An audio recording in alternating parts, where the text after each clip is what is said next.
Hello hi welcome नमस्ते, मेरा नाम है ऋतिक और आज हम फिर से बात करने वाले हैं एक और इंटरेस्टिंग कंसेप्ट के ऊपर। तो ये वीडियो सेमेस्टर 6 के उन बच्चों के लिए मोस्ट इंपोर्टेंट होने वाली है जिनके पास सब्जेक्ट है इंडियन ग्रोथ एंड डेवलपमेंट। तो चलिए शुरू करते हैं आज की वीडियो को। आज हम बात करेंगे लेसन नंबर 2 के एक और इंपोर्टेंट कंसेप्ट के बारे में। तो लेसन नंबर 2 में हमें क्या क्या पढ़ना है, क्या इंट्रोडक्शन था इसका, वो मैं करवा चुका हूँ प्रीवियस वीडियो में। जिसने वो वीडियो ना देखी हो पहले जाके वो वाली वीडियो जरूर देख लेना, और हर एक सीरीज की वीडियो को सीरीज वाइज ही देखा करो ताकि हर एक कंसेप्ट टॉपिक वाइज ही क्लियर होते चले जाए।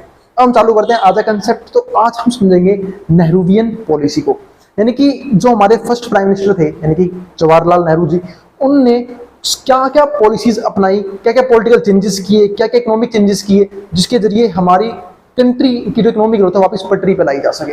हम सब जानते हैं कि भाई ब्रिटिशर जो थे उन लोगों ने हमारी कंट्री को बिल्कुल खराब कर दिया था, खासकर इकोनॉमिकली। तो हम लोग जो है गरीबी में आ गए थे, अनएम्प्लॉयमेंट बढ़ रही थी लगातार, हेल्थ खराब हो रही थी लोगों की। उन सब चीजों को लेके गवर्नमेंट ने क्या क्या काम किया तो वो हम समझेंगे। तो हमारे जो अब फर्स्ट प्राइम मिनिस्टर वो है तो भाई वो देखेंगे कि कौन कौन सी पॉलिसीज जो है उस टाइम पे लॉन्च करनी चाहिए। और इस कंप्लीट सीरीज के नोट्स भी बन चुके हैं। जिन बच्चों को नोट्स परचेज करने हैं वो इस नंबर पे जाए 9667836336 हमें व्हाट्सएप करके नोट्स ले सकते हैं। अब हम चालू करते हैं आज का कंसेप्ट। जो हमारा आज का कंसेप्ट है यानी कि नेहरूवियन एरा, जो हम क्या बोलते हैं 1950 से 1960 तक, क्योंकि वैसे तो 47 में हम आजाद हो गए थे, ठीक है, पर हम ये मानिए 1950 से 60 तक उन लोग क्या क्या चेंजेस किए वो हम देखेंगे, क्योंकि इस टाइम तक हमारा कॉन्स्टिट्यूशन भी है वो भी आ चुका था। अब समझते हैं इकोनॉमिक स्ट्रेटजीज एंड आउटकम्स। तो उस टाइम पे कौन कौन सी इकोनॉमिक स्ट्रेटजीज थी और उसके आउटकम्स किस किस प्रकार से रहे, चाहे वो एग्रीकल्चर को लेके इकोनॉमिक पॉलिसीज हो, चाहे वो इंडस्ट्री को लेके हो, चाहे वो सर्विस सेक्टर को लेके हो। तो कौन कौन सी चीज थी एक एक करके डिस्कस करते हैं। तो पहला पॉइंट यहाँ पे क्या आया हमारे पास, इंडस्ट्रियलाइजेशन एंड इकोनॉमिक प्लानिंग। तो अगर मैं बात करूं तो यहीं पे हमारा फर्स्ट 5 ईयर प्लान भी लॉन्च हुआ था, लेकिन फर्स्ट 5 ईयर प्लान में जो हमने है वो एग्रीकल्चर पे फोकस किया था ज्यादा, कि एग्रीकल्चर जो हमारा मेन सेक्टर था जहां पे सबसे ज्यादा लोग जो है वो एम्प्लॉयड थे, तो उसको कैसे ग्रोथ वापस दिलवाई जाए, कैसे प्रोडक्शन को इंक्रीज किया जाए ताकि हमारी कंट्री जो है वो इकोनॉमिकली वापस अच्छी हो जाए। इंडस्ट्रीज का फोकस जो है वो सेकंड 5 ईयर प्लान में किया गया था। तो पहले वही चीज है यहाँ पे। तो फर्स्ट 5 ईयर प्लान की बात करें मैं यहाँ पे तो देखो पहला पॉइंट क्या बोलता है, focused on industrialisation and agrarian reforms infrastructure. मतलब अभी ये भी कह सकते हो यहाँ पे कि ये एक ऐसा 5 ईयर प्लान था जहां पे ऑलमोस्ट सारे सेक्टर पे ध्यान दिया गया था, क्योंकि अभी अभी अब हम जो है वो आजाद हुए हैं और हमें जो है हर एक सेक्टर पे डेवलपमेंट का ध्यान देना होगा, यानी कि ज्यादा से ज्यादा सेक्टर पे फोकस करना होगा। एग्रीकल्चर पे तो करना ही है क्योंकि भाई वहां पे सबसे ज्यादा लोग एम्प्लॉयड है, लेकिन बाकी सेक्टर जो अभी ग्रोथ नहीं भी कर पा रहे, चाहे वो इंडस्ट्रीज हो, ठीक है, उस पर कैसे फोकस करना है वो सब ध्यान देने हम लग गए थे यहाँ पे, ठीक है। सेकंड पॉइंट यहाँ पे क्या आता है, जैसे infrastructure development and enhancing social welfare, और लोगों का कैसे यहाँ पे कल्याण किया जाए, कैसे लोगों को जो है अलग तरह के गुड्स, अलग तरह की सर्विसेज या फिर गरीबी से दूर लेके आया जाए, या फिर उन्हें जॉब प्रोवाइड की जाए, एम्प्लॉयमेंट अनएम्प्लॉयमेंट जो है वो कम की जाए, यानी कि एम्प्लॉयमेंट को बढ़ाया जाए। वो सब चीजें जो है वो हम यहाँ पे देखने लग गए थे आजादी के तुरंत बाद। अब यहाँ पे दूसरा पॉइंट हमारे पास क्या आता है, मिक्स्ड इकोनॉमी। सबको पता है, हम लोगों ने बहुत बार इसके ऊपर बात करी है कि सोशलिस्ट इकोनॉमी क्या होती है, कैपिटलिस्ट इकोनॉमी क्या होती है, जिसको मार्केट इकोनॉमी बोलते हैं, और मिक्स्ड इकोनॉमी क्या होती है। अब मिक्स्ड इकोनॉमी का मतलब क्या है कि जहां पे प्राइवेट सेक्टर और गवर्नमेंट सेक्टर दोनों मिलकर काम कर रहे हैं। एक ऐसी कंट्री जहां पे प्राइवेट सेक्टर अपना रोल प्ले कर रहा है, गवर्नमेंट सेक्टर अपना रोल प्ले कर रहा है, दोनों मिलकर जो है वो इस कंट्री की इकोनॉमिक हालत को ठीक करने की कोशिश कर रहे हैं। तो हमारी इकोनॉमी ऐसी थी, मिक्स्ड इकोनॉमी ही थी। तो यहाँ पे वही चीज है। तो कॉम्बिनेशन ऑफ पब्लिक सेक्टर, यहाँ पे कॉम्बिनेशन था किस चीज का, पब्लिक सेक्टर का, यानी कि वो सेक्टर जहां पे गवर्नमेंट काम कर रही थी, and dominance and private sector engagement with की industries nationalised to ensure government control over economic development, ठीक है। तो बहुत सारी इंडस्ट्री ऐसी थी जहां पे गवर्नमेंट ने नेशनलाइजेशन कर दिया था उनका। नेशनलाइजेशन करने का मतलब क्या है कि जहां पे फुल कंट्रोल गवर्नमेंट का रहेगा। फॉर एग्जांपल बैंक को, बहुत सारे बैंक जो है नेशनलाइज किए गए थे कि बैंकिंग सिस्टम के ऊपर जो है वो पूरा जो मेन कंट्रोल है वो किसका रहेगा, गवर्नमेंट का ही रहेगा। तो बिना आरबीआई की गाइडलाइंस के, जैसे हम आज भी जानते हैं कि बिना आरबीआई गाइडलाइंस के जो बैंक है वो परफॉर्म नहीं कर सकते। बैंक को कोई भी डिसीजन लेना हो, किसी भी तरह की पॉलिसीज लॉन्च करनी हो, तो उसके लिए पहले उनसे आरबीआई से परमिशन लेनी पड़ती है। जब आरबीआई परमिशन देती है, यानी कि जब गवर्नमेंट परमिशन देती है, तब वो चीज जो है वो लॉन्च की जाती है। इसके बाद जो तीसरा पॉइंट है वो है यहाँ पे इंपोर्ट सब्स्टिट्यूशन इंडस्ट्रियलाइजेशन। इसका मतलब क्या है कि import reliance through protective tariff. अब जो है हम जो है इंपोर्ट, अब देखो एक्सपोर्ट तो चलो अच्छी बात है, अब हमारे देश के लोग जो है बहुत से गुड्स और सर्विसेज को जो है वो इंपोर्ट कर रहे थे बाहरी कंट्री से, तो वहां पे टैरिफ्स लगाए गए। टैरिफ किसे लगाए गए कि भाई हम जो है वो इंपोर्ट कम से कम गुड्स और कम से कम सर्विस की करें, ताकि हम जो है वो दूसरी कंट्री पे डिपेंडेंट ना हो जाए। हम किसी कंट्री पे डिपेंडेंट ना हो जाए। और वो कब होगा, जब गवर्नमेंट जो है यहाँ पे लाइसेंस प्रोवाइड करेगी, है ना, हमारी डोमेस्टिक कंपनीज को सिर्फ उस बिजनेस को परफॉर्म करने के लिए। फॉरेन कंट्री, क्योंकि स्टार्टिंग स्टेज में ना ग्लोबलाइजेशन एक खतरा बन जाता अगर हम जो है वो बाहर की कंट्रीज से के साथ ट्रेड करना शुरू कर देते या फिर उनके गुड्स को परचेज करते, तो हम जो है वो और ज्यादा इकोनॉमिकली डिप्रेस हो जाते, क्योंकि हम जो है वो फुल्ली डिपेंडेंट होते उन कंट्रीज के ऊपर। लेकिन हमें ऐसा होना नहीं था, तो इसके लिए गवर्नमेंट ने जो है वो इंपोर्ट को कम से कम रखने का यहाँ पे ट्राई किया। तो import reliance through protective tariffs and licences and fostering are domestically driven industrial. और गवर्नमेंट ने क्या बोला कि भाई डोमेस्टिकली जो भी बिजनेस है उनको यहाँ पे हमें बढ़ावा देना है, base which grappled with inefficiency and quality issues. लेकिन यहाँ पे दिक्कत क्या आई कि भाई डोमेस्टिक बिजनेस जो थे, अब उनके पास कोई कंपटीशन था नहीं, क्योंकि फॉरेन कंट्री को अलाउड ही नहीं था वहां के गुड्स को खरीदना और बेचना, तो इंपोर्ट तो पॉसिबल नहीं था। तो ये जो है वो यहाँ पे लो क्वालिटी प्रोडक्ट बना रहे थे या फिर इनएफिशिएंसी देखने को मिल रही थी, जिसकी वजह से बाद में जो है वो एमएनसीज वगैरह भी इंडिया के अंदर आई। यानी कि हम जो है वो अब तो हम इंपोर्ट भी कर सकते हैं बहुत सी चीजों को, वो अलग बात है, चीजें थोड़ी महंगी पड़ती हैं बट एफिशिएंट चीजें होती हैं, क्वालिटी काफी अच्छी होती है, जिसकी वजह से हम जो है बाहर के गुड्स और सर्विस की डिमांड भी आज के टाइम पे कर सकते हैं, जो एक कंपटीशन राइज करता है हमारे डोमेस्टिक बिजनेस के लिए। यानी कि अगर हमारे डोमेस्टिक बिजनेस को सर्वाइव करना है फॉरेन मार्केट्स के साथ, तो उन्हें अपनी क्वालिटी इंप्रूव करनी पड़ेगी। ठीक है, वो क्वालिटी इंप्रूव करेंगे, एफिशिएंसी लेके आएंगे अपने प्रोडक्ट के अंदर, तब जाके उनके गुड्स और सर्विस की डिमांड की जाएगी इंडिया में भी, यानी कि डोमेस्टिक लेवल पे भी और फॉरेन कंट्रीज के द्वारा भी। तो इसलिए जो है ना यहाँ पे कंपटीशन उस टाइम पे हमें कम रखना था, तो हमने ऐसा कर दिया। लेकिन आज के टाइम में कंपटीशन बढ़ने का फायदा वो अल्टीमेट किसको मिल रहा है, कंज्यूमर्स को ही मिल रहा है, क्योंकि चीप रेट पे सारे गुड्स और सारी सर्विसेज जो है वो अवेलेबल हैं, वो भी अच्छी सर्विसेज और अच्छे गुड्स। इसके बाद जो फोर्थ पॉइंट आता है हमारे पास यहाँ पे, वो क्या आता है, इकोनॉमिक चैलेंजेस। अब इकोनॉमिक लेवल पे क्या हुआ चैलेंजेस थे, persisting low per capita income, यानी कि लोगों की इनकम जो है वो बहुत ज्यादा कम थी। ठीक है, इनकम कम थी, भारत ज्यादा थे, यानी कि पॉपुलेशन लगातार बढ़ रही थी। ठीक है, और दूसरी तरफ जो हमारी इनकम है वो लगातार क्या हो रही थी, कम हो रही थी। लेकिन उस टाइम पे ना ये भी एक रीजन था पॉपुलेशन बढ़ने का, क्योंकि लोग पता क्या सोचते थे कि भाई जितने बालक होंगे वो उतनी फालतू सैलरी लेके आएंगे, उतनी फालतू इनकम जनरेट करेंगे, पैसा आएगा। लेकिन पता लगा भाई यहाँ पे उनको ना पढ़ाया लिखाया, ना कोई नॉलेज दी, ना कोई स्किल सिखाए, भाई पैसा कहां से लेके आएंगे वो। ठीक है, अनएम्प्लॉयमेंट और बढ़ जाएगी, तो वो चीज है। तो persisting low per capita income, widespread poverty, जो गरीबी है वो चारों तरफ फैली हुई थी उस टाइम पे। ठीक है, मतलब सोचो कि 40% लोग ऐसे थे उस टाइम पे, जो मैं फिर बात भी कर चुका हूं, जो बिलो पॉवर्टी लाइन थे। यानी कि बिलो पॉवर्टी लाइन होने का मतलब क्या है कि जिनके पास बेसिक नीड्स कंप्लीट करने के लिए पैसे नहीं है, रोटी नहीं है, कपड़ा नहीं है, मकान नहीं है, वो चीज। ठीक है, तो ऐसे लोग कितने थे, हमारे 40% लोग थे। ठीक है, अब इसके बाद क्या आता है हमारे पास, इनएडिक्वेट इंफ्रास्ट्रक्चर। ठीक है, तो इनएडिक्वेट इंफ्रास्ट्रक्चर जो है भी वो भी अच्छा नहीं है, बेकार है। एंड इश्यूज लाइक इन्फ्लेशन, महंगाई लगातार बढ़ रही थी। अब उस महंगाई में एक तो पहली पॉवर्टी, पहली गरीबी, पैसा नहीं है और महंगाई बढ़ रही है, तो सर्वाइवल क्या हो गया लोगों का और मुश्किल होना शुरू हो गया। एंड बैलेंस ऑफ पेमेंट, ठीक है, deficits market are economic landscape. और जो हमारा बैलेंस ऑफ पेमेंट था वो भी डेफिसिट में था, यानी कि हम जो है वो नुकसान में थे ट्रेड के अंदर भी।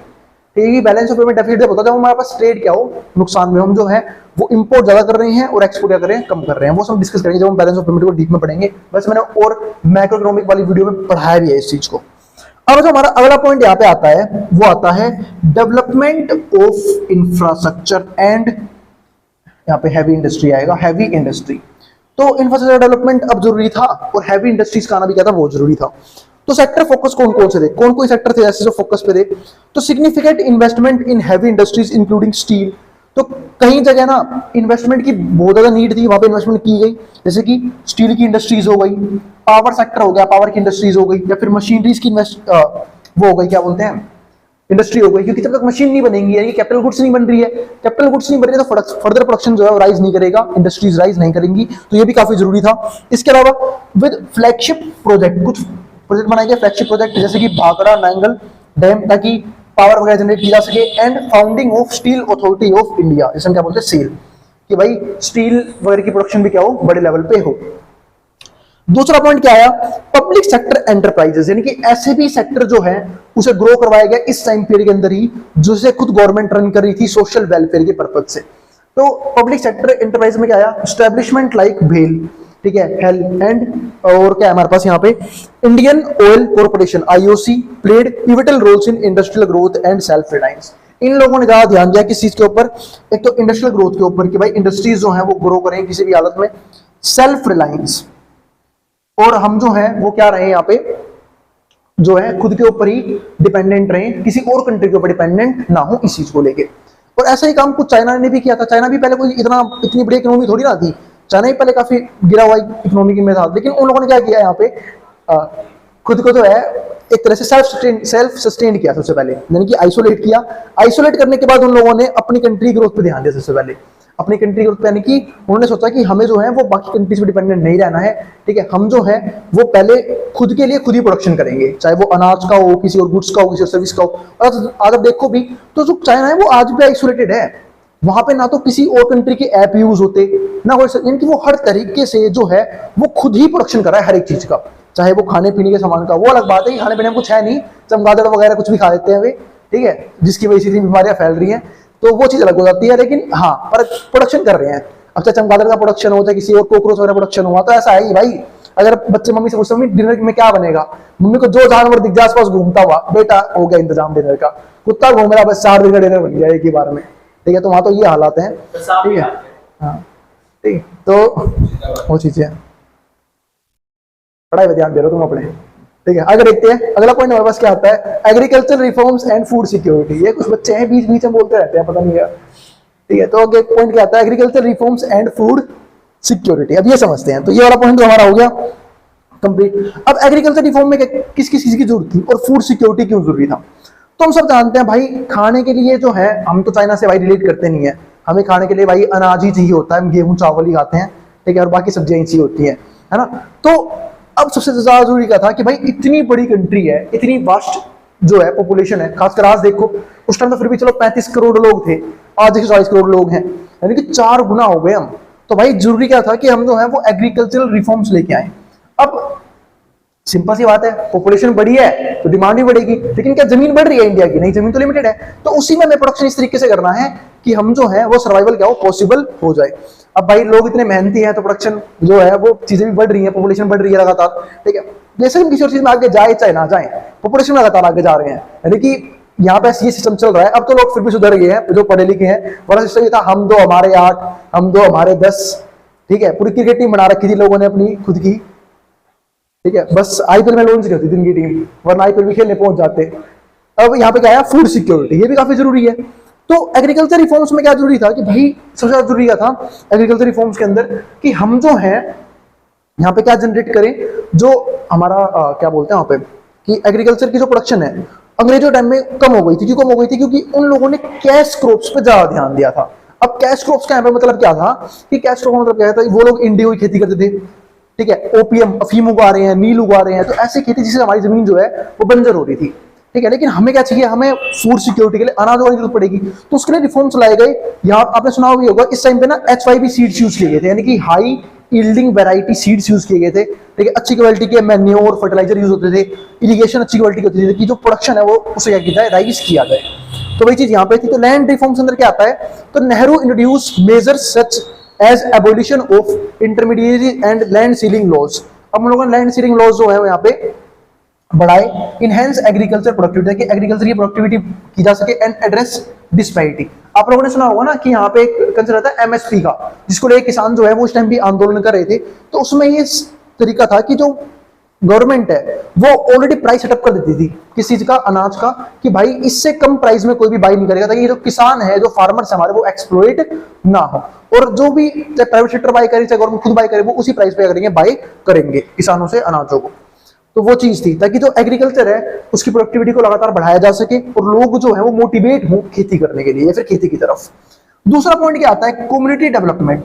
अब कम्युनिटी डेवलपमेट में पॉइंट पार्ट था, इसमें क्या आता है, initiative aimed at rural upliftment, कि भाई जो रूरल एरियाज हैं उसको भी बढ़ाया जाए, वो भी काफी जरूरी था। अब रूरल एरियाज का मतलब है जो ग्रामीण इलाके जहाँ पे इंडस्ट्रीज नहीं थी, ठीक है। क्यों? क्योंकि इंफ्रास्ट्रक्चर डेवलप नहीं हो रखा, वहां पे लैंड्स ही नहीं है इतनी, मछली लैंड्स तो है, ठीक है, वहां पे प्रॉपर ट्रांसपोर्ट का सिस्टम नहीं है, पावर सप्लाई नहीं है, इन चीजों की वजह से वहां पे इंफ्रास्ट्रक्चर डेवलप नहीं हो पा रहा है, इंडस्ट्रीज नहीं आ रही है।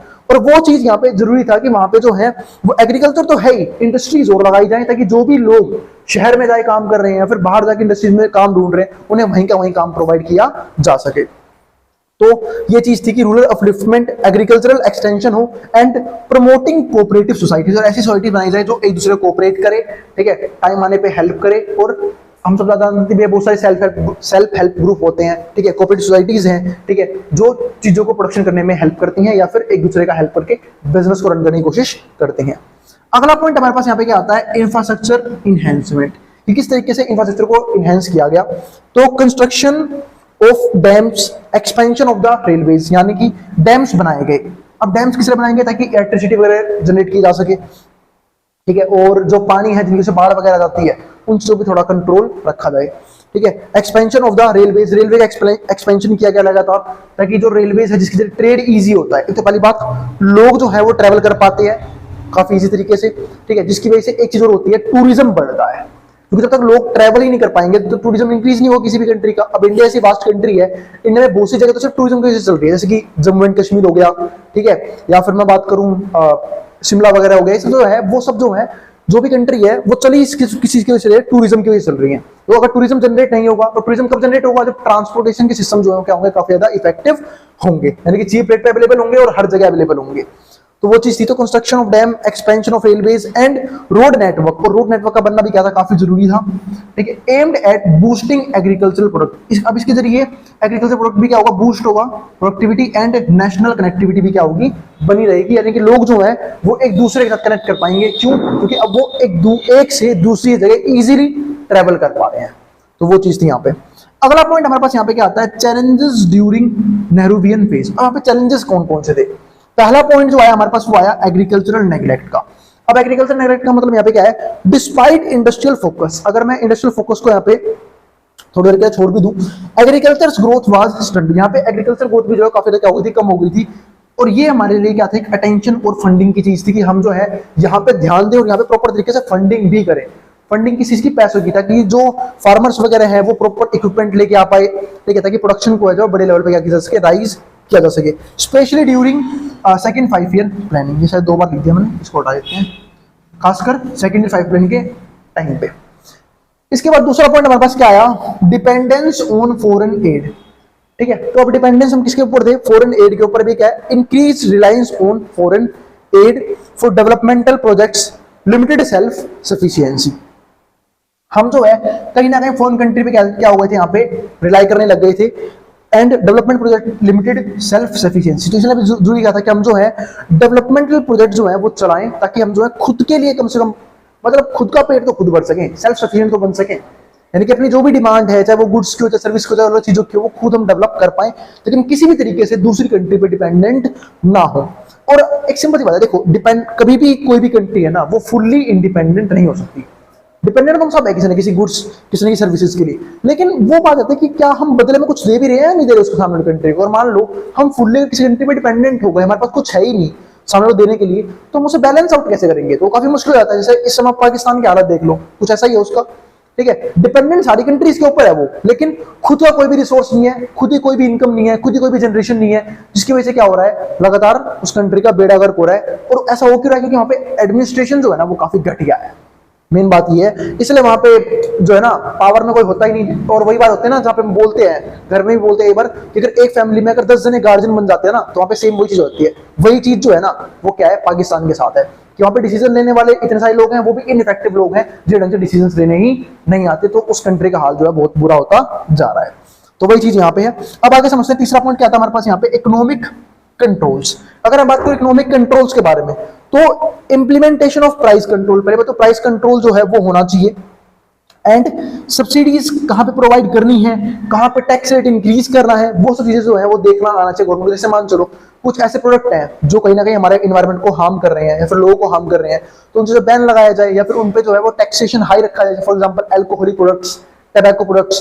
लेकिन कुछ चीजें हैं जो कहीं ना कहीं कंट्रीब्यूशन प्रोवाइड कर रहे हैं सोशल लाइफ को लेके, ठीक है, तो उन चीजों में सब्सिडीज प्रोवाइड करनी चाहिए। जैसे फॉर एग्जांपल ग्रीन एनर्जी अब बन रही है, तो वहां पे सब्सिडीज प्रोवाइड करनी चाहिए, ठीक है। या फिर उस टाइम में मान लो कोई ऐसी इंडस्ट्रीज चल रही है, स्टील इंडस्ट्री वगैरह, जिस इंडस्ट्री का काफी जरूरत थी हमें, ठीक है, तो उनको क्या देनी चाहिए, सब्सिडीज देनी चाहिए, टैक्स में रिबेट देना चाहिए, ताकि वो इंडस्ट्रीज जो है वो मोटिवेट हो और ज्यादा तेजी से क्या हो, ग्रो हो।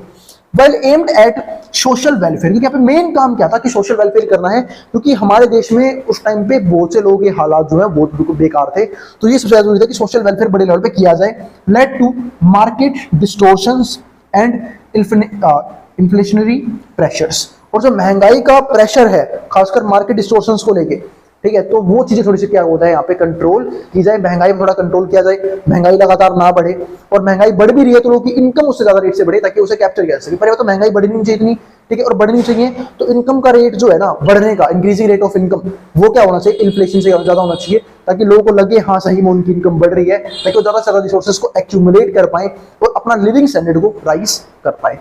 तो ये था हमारा आज का टॉपिक, हमने डिस्कस किया नेहरूवियन एरा को, यानी कि जहां पे कि नेहरू के राज में किस किस तरह की चीजें चल रही थी, कौन कौन सी दिक्कतें थी, किस किस तरीके से वो हैंडल हुए, किस किस तरह की पॉलिसीज आई, वो सब डिस्कस कर लिया आज की वीडियो के अंदर। अब हम डिस्कस करेंगे अगली वीडियो से अलग अलग टाइम पीरियड्स को कि आजादी तक कैसे हम लोगों ने चीजों को हैंडल किया, वो सब डिस्कस करेंगे आने वाली वीडियोस के अंदर। और अगर वीडियो पसंद आई हो तो वीडियो को लाइक किए बिना मत जाना और चैनल को सब्सक्राइब भी कर देना ऐसी वीडियोस के लिए। और मिलेंगे अगली वीडियो में जहां पे हम बात करेंगे इसके नेक्स्ट कंसेप्ट के बारे में, ठीक है। और उन बच्चों में शेयर भी कर देना वीडियो को जिन बच्चों का एग्जाम होने वाला हो सेम सब्जेक्ट का। नोट्स के लिए आप इस नंबर व्हाट्सएप करके नोट्स ले सकते हैं। अब जिसको जो उतार सकता है मैं बोर्ड के सामने से।